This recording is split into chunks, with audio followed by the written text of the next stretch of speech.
بسم اللہ الرحمن الرحیم. جورو ٹائم نیوز بیلجیم اسٹوڈیو سے آپ کو خوش آمدید کہتے ہیں. ناظرین، اس وقت ہمارے ساتھ ریحان وحیسہ موجود ہے. ہالینڈ میں مقیم ہے، ترجمہ جورو ٹائم نیوز ہیں، اور توہین جو امیز کارٹون ہیں اس حوالے سے ہم ان سے پوچھتے ہیں یہاں پہ کیا رد عمل ہے. ریحان وحیسہ صاحب، آپ کا بہت شکریہ. یہاں پہ فرانس میں جو افسوسناک واقعات پیش آئے، یہاں پہ کیا صورتحال ہے ریحان صاحب؟ جی ناصر صاحب، شکریہ بہت بہت آپ کا. ہالینڈ میں اگر ہم اس طرح اگر آپ کو بتائیں کہ فزیکلی اگر کسی قسم کے جلوس یا جلسے نکالے گئے اس کے ریئیکشن میں، وہ تو نہیں ہوا.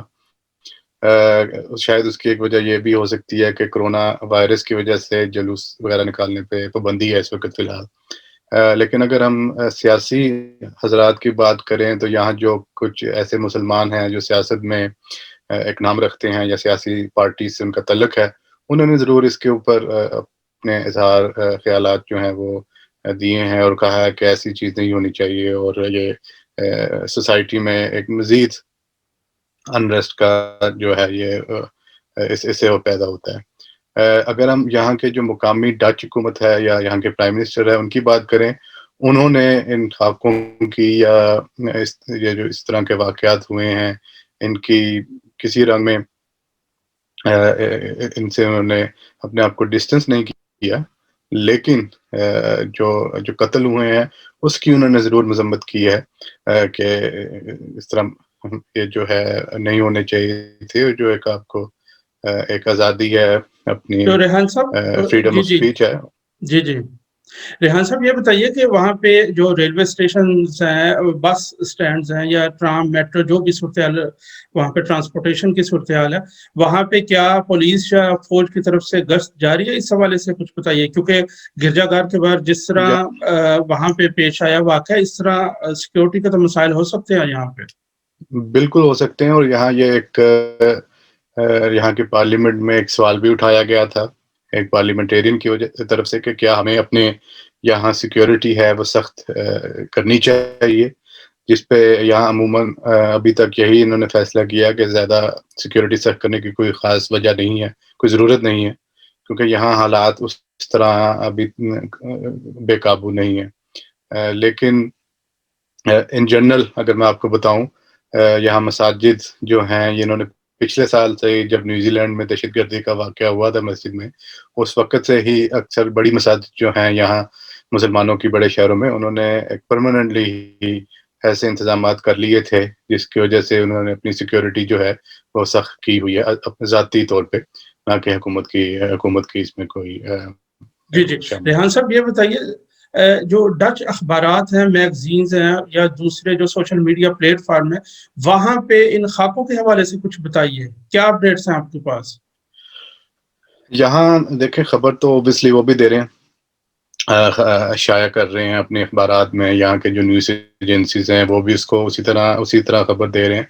لیکن اگر ہم اس طرح کہیں کہ وہ اس کو بہت بڑھا چڑھا کے دکھائیں یا دکھا رہے ہیں، وہ بالکل نہیں ہو رہا. وہ اپنی اسی لمیٹڈ کیپیسٹی میں کہ جی یہ خاکے ادھر دکھائے گئے اور یہ ان خاکوں کے سے ریلیٹڈ جو خبریں ایک عام روٹین میں ہوتی ہیں وہی ہیں.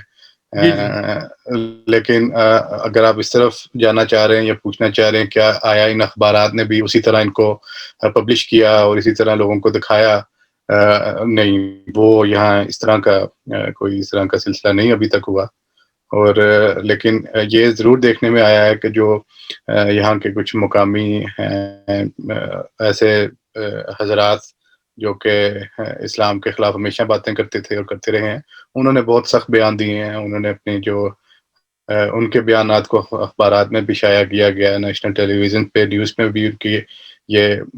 ان کے بیانات آئے ہیں، اور اس میں بالکل انہوں نے اگر ہم اسلام کے حوالے سے دیکھے جائیں تو اسلام کو کافی اٹیک کیا ہے اور کہا ہے کہ یہ یقیناً ایک خاص نظریہ رکھنے والے جو اسلام کے اندر لوگ ہیں وہ یہ کرتے ہیں. اور جی جی انہوں نے اس چیز کو انہوں نے ریکویسٹ کی ہے بیسکلی لوکل اخبارات اور اپنے نیوز جو یہاں کے ایجنسیز ہیں کہ ان خاکوں کو ہم مزید دکھائیں، زیادہ سے زیادہ دکھائیں تاکہ لوگوں کو پتہ چلے اور مسلمانوں کے جو جذبات ہیں وہ مجروح ہوں. ریحان صاحب، یہ بتائیے یہاں پہ انتہائی شدت پسند اور انتہائی بدنام جو ہیں سیاستدان گیرت ولڈر، اس کے حوالے سے کچھ بتائیے، اس کا کیا رد عمل ہے؟ جی خیر ولڈرز جیسے ابھی میں نے آپ کو بتایا کہ جو مقامی کچھ سیاستدان جنہوں نے اس طرح کے بیانات دیے ہیں ان میں سب سے نامور تو خیر ولڈرز ہی ہیں. خیر ولڈرز کا آج صبح کا ہی ایک بیان ہے جو کہ انہوں نے ایک نیشنل ٹیلی ویژن پر بیٹھ کر دیا ہے کہ ہالینڈ میں جتنے بھی اسکول ہیں، جتنے بھی اخبار ہیں، جتنے بھی ٹیلی ویژنس ہیں، ان سب کو جو یہ جو ایسے خاکے ہیں وہ مزید سے مزید دکھانے چاہیے. انہوں نے یہ بھی نیشنل ٹیلی ویژن پہ بیٹھ کے کہا کہ جو یہاں کے اسکول ہیں، یہاں کے جو ٹیچرز ہیں، ان کو چاہیے کہ وہ زیادہ سے زیادہ یہ کارٹون سکھائیں. اور اس کے پیچھے انہوں نے اپنی یہ لاجک دی کہ ان کو ہم جب زیادہ سے زیادہ دکھائیں گے تو ہم یہ ایک پیغام دے رہے ہوں گے دنیا کو کہ ہمارے ملک میں فریڈم آف اسپیچ ہے، ہم ہر چیز پہ بات کر سکتے ہیں، ہر چیز دکھا سکتے ہیں. اور ان کا دوسرا اس کے اوپر یہ ان کا نظریہ یہ تھا کہ اس طرح زیادہ سے زیادہ دکھانے سے یا زیادہ لوگ جب اس میں پارٹیسپیٹ کریں گے، اس چیز میں شامل ہوں گے کہ اس طرح کے خاکے دکھائیں گے، تو جو شدت پسند لوگ ہیں یا جو اسلام کے نام پہ یا مذہب کے نام پہ اس طرح کے حملے کرتے ہیں، وہ بھی یہ حملے نہیں کر سکے کیونکہ دکھانے والوں کی تعداد بہت زیادہ ہو جائے گی. جی تو اس حوالے سے یہ بتائیے خیر ولدر نے جو اس کے علاوہ انہوں نے ترکی کے جو پریزیڈنٹ ہے ان کے ساتھ بھی ان کا کچھ معاملہ ہے، کچھ اس حوالے سے کچھ بتائیے، ایک لیٹسٹ جو اپڈیٹ ہے آپ کے پاس اس حوالے سے کچھ بتائیے. جی خیر ولڈرز نے کیونکہ ایرڈوگان جو تھے انہوں نے بیان دیا تھا فرانس کے صدر کے بارے میں کہ ان کو اپنا ذہن کا علاج کرانا چاہیے. اس پہ خیر ولڈرز نے اپنے ٹویٹر پہ ایرڈوگان کا ایک خاکہ ایک شائع کیا تھا جس میں انہوں نے ایرڈوگان کو ایک انتہائی بھیانک سی صورت ان کی بنا کے اس کے اوپر ٹیرورسٹ لکھ دیا تھا، جس کے اوپر جو ایرڈوگان ہیں انہوں نے خیر ولڈرز کے خلاف کیس کر دیا تھا.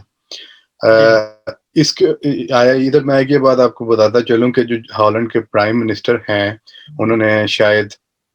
اس چیز کے اوپر تو زیادہ زور نہیں دیا کہ جی یہ خاکے نہیں بنانے چاہیے یا یہ جو فریڈم آف اسپیچ ہے اس کا غلط استعمال ہو رہا ہے، اس بات پہ انہوں نے نہیں کہا. لیکن اس بات پہ انہوں نے لازمین ایک اپنا بیان دیا کہ یہ جو ایرڈوگان نے خیر ولڈرز کو کے خلاف کیس کیا ہے یہ غلط کیا ہے اور یہ نہیں ہونا چاہیے تھا، اور خیر ولڈرز نے اپنی فریڈم آف اسپیچ کا اظہار کیا. جی نہیں تو انہوں نے جو پریزیڈنٹ ہیں ٹرکش پریزیڈنٹ،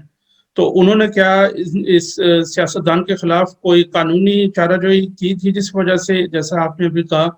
تو اس حوالے سے بتائیے یہ انہوں نے کب اس کے خلاف جو ہے قانونی چارہ جوئی کی تھی یہ پریزیڈنٹ پچھلے ہفتے کی ترکش بات نے؟ ہے، بالکل یہ چند دن پہلے کی بات ہے، پچھلے ہفتے کی بات ہے. اور ان کا یہ کہنا ہے کہ انہوں نے جو ان کا خاکہ شائع کیا ہے ایرڈوگان کا وہ غلط ہے، اور اس میں انہوں نے جو ٹیررسٹ ان کو دکھایا ہے وہ غلط ہے. لیکن خیر ولڈرز کا یہ کہنا ہے اور یہ ان کا نظریہ ہے کیونکہ ایرڈوگان نے بہت کھل کے اور بڑھ چڑھ کے اس بارے میں بات کی تھی کہ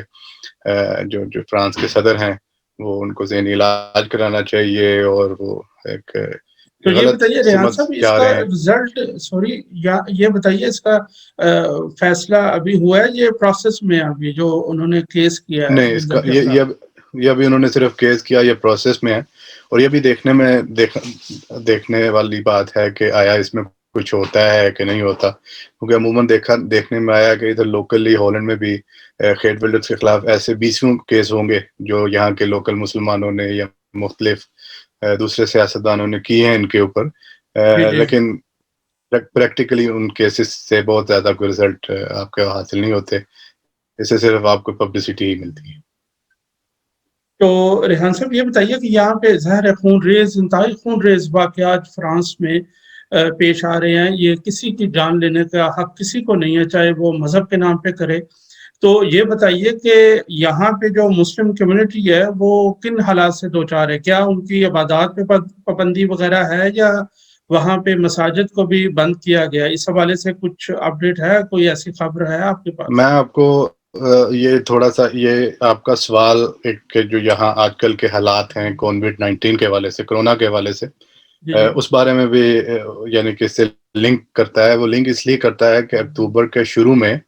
یہاں کے جو ایک اکثریت جو مساجد کی تھی، بڑی مسجدیں یہاں کے جو بڑے شہروں میں تھی، ایمسٹرڈیم میں، روٹرڈیم میں، انہوں نے یہ ایک اعلان کیا تھا کہ ہم آنے والے چند ہفتوں یا مہینوں اپنی مساجد بند رکھیں گے کرونا کے وائرس کی وجہ سے. جیسے میں نے آپ کو پہلے بھی بتایا کہ پچھلے سال جب نیوزی لینڈ میں واقعہ پیش ہوا تھا دہشت گردی کا، جب مسجد پہ حملہ ہوا تھا، اس کے بعد سے ہی یہاں کی جو اکثریت مساجد کی تھی انہوں نے اپنی سیکیورٹی بڑھا دی تھی، اور ہمیں یہ بھی دیکھنے میں آیا ہے کہ پچھلے سال سے اب تک آج کی تاریخ تک کوئی چند ایک واقعات ایسے ہوئے ہیں جن کا مساجد کی بے حرمتی سے کچھ نہ کوئی تعلق ہے، یا اس میں بے حرمتی کہہ لیں یا مسجد پہ کسی قسم کا اٹیک کہہ لیں۔ جو سب سے پرومیننٹ یہاں ایک واقعہ پچھلے 1 سال میں ہوا ہے کہ یہاں سے چند ماہ قبل ایک شہر ہے ٹلبرگ، وہاں انہوں نے ایک مسجد کے شیشے توڑے تھے 2 ڈچ نوجوانوں نے جو بعد میں پکڑے گئے تھے، اور اس کے علاوہ کوئی ایسا واقعہ ہوا نہیں جو کہ ان جو آپ نے جن وجوہات کا ذکر کیا ان سے ان کا کوئی تعلق ہو۔ جی بہت شکریہ ریحان صاحب۔ آخر پہ یہ بتائیے کہ کرونا وائرس کے حوالے سے اور جو لاک ڈاؤن کی صورتحال ہے یہاں پہ بھی، بیلجیم میں بھی، تو وہاں پہ کیا صورتحال ہے، کیا نئی پابندیاں عائد کی گئی ہیں؟ جی، یہاں اس وقت کرونا جو ہے وہ ایک انتہائی خطرناک موڑ کی طرف اس کا رخ ہے، اور مزید جو ہیں تقریباً اوسطاً 8 سے 8,500 نئے جو کیسز ہیں وہ ہر روز سامنے آ رہے ہیں، اور جب سے یہ انہوں نے کیس رجسٹر کرنے شروع کیے ہیں تقریباً فروری سے آپ کہہ سکتے ہیں تقریباً 3,70,000 کیسز اب تک جو ہیں وہ ادھر اس میں رجسٹر ہو چکے ہیں، جن میں تقریباً 7,500 لوگ جو ہیں ان کی اموات ہوئی ہیں، اور اس وقت بھی یہاں کی جو ہاسپٹلز ہیں کرونا سے ریلیٹڈ ان کے کوئی نہ کوئی کسی نہ قسم کی ان کو شکایت ہے، وہ تقریباً 1,800-1,900 بندہ ہے۔ تو اس کے مد نظر جو یہاں کی ڈچ حکومت ہے انہوں نے انتہائی جو سخت قوانین ہیں وہ اس وقت یہاں انہوں نے لاگو کیے ہوئے ہیں، جن میں جو میں چند ایک آپ کو بتا دیتا ہوں کہ یہاں کے جو دکانیں ہیں، جو یہاں شاپنگ مالز ہیں، وہ روز رات 8 بجے بند ہو جاتے ہیں، اور 1.5 میٹر کا فاصلہ رکھنا اور ماسک پہننا یہاں کمپلسری ہے ہر اس بلڈنگ میں، انڈور بلڈنگ میں۔ اور اس کے علاوہ یہاں کی جو پرائم منسٹر ہیں انہوں نے اس چیز کا اعلان کیا ہوا ہے اور اس چیز کا کہا ہوا ہے کہ جو آفیسز ہیں ان کو کوشش کریں زیادہ سے زیادہ بند کریں، جو لوگ گھر سے کام کر سکتے ہیں گھر میں کام کریں۔ اس کے علاوہ انہوں نے یہاں رات 8 بجے سے لے کے صبح 7 بجے تک شراب جو ہے اس کی جو سیل ہے یا اس کی جو خرید و فروخت ہے اس پر مکمل پابندی لگا دی ہے، اور گھر میں آپ میکسیمم 3 افراد جو ہیں وہ گھر سے جو باہر والے ہیں ان کو آپ یہاں گھر میں بلا سکتے ہیں۔ اسی طرح جو یہاں کے ریسٹورنٹس ہیں، یہاں کے جو ہوٹلز ہیں وہ مکمل طور پہ بند ہیں، آپ وہاں نہیں جا سکتے، صرف ان ہوٹلز کو یا ریسٹورنٹس کو ڈیلیوری کرنے کی اجازت ہے، اور جس کی وجہ سے جو یہاں کے ریسٹورنٹس کے مالکان ہیں انہوں نے بھی اس چیز کا اظہار کئی بار اب کر دیا ہے، کیونکہ جب سے یہ کرونا شروع ہوا ہے ان کو سب سے زیادہ نقصان ہو رہا ہے اس وائرس کی وجہ سے۔ حکومت نے ان کی فائنینشلی مدد کی ہے وقتاً فوقتاً، جس سے وہ چند ہفتوں کے لیے یا چند کچھ عرصے کے لیے اپنے جو اخراجات ہیں وہ اٹھا سکتے ہیں، لیکن ان کا بھی کہنا ہے کہ اب ہم مزید یہ بوجھ نہیں اٹھا سکتے۔ اس کے علاوہ اگر ہم آپ کو بتاتے چلیں کہ جو ہر قسم کی جو مارکیٹس لگتی تھیں، ہر قسم کے جو یہاں ایونٹس ہوتے تھے ان پہ مکمل پابندی ہے، ایون جو سپورٹس ایکٹیویٹیز ہیں جیسے یہاں بچے کھیلتے تھے باہر جا کے، ان سارے سپورٹس جو ایکٹیویٹیز ہیں ان پہ بھی مکمل پابندی اس وقت لگی ہوئی ہے، اور صرف جو پروفیشنل سپورٹس میں حصہ لے سکتے ہیں یا لے رہے ہیں ان کو اجازت ہے سپورٹس کرنے کی، اور اس کو بھی وہ جو گورنمنٹ ہے وہ خود اس کو مانیٹر کر رہی ہے۔ جی جی بہت شکریہ ریحان صاحب، آپ نے قیمتی معلومات دی، اور جو توہین امیز خاکوں کی وجہ سے جو پوری دنیا میں رد عمل آیا اس حوالے سے، ہالینڈ میں جو صورتحال اس حوالے سے بتایا، آپ کا بہت شکریہ ریحان صاحب۔ انشاءاللہ ناظرین ہم اگلے پروگرام میں پھر کسی نئے مہمان کے ساتھ حاضر ہوں گے، تب تک کے لیے اجازت دیجیے، اللہ حافظ۔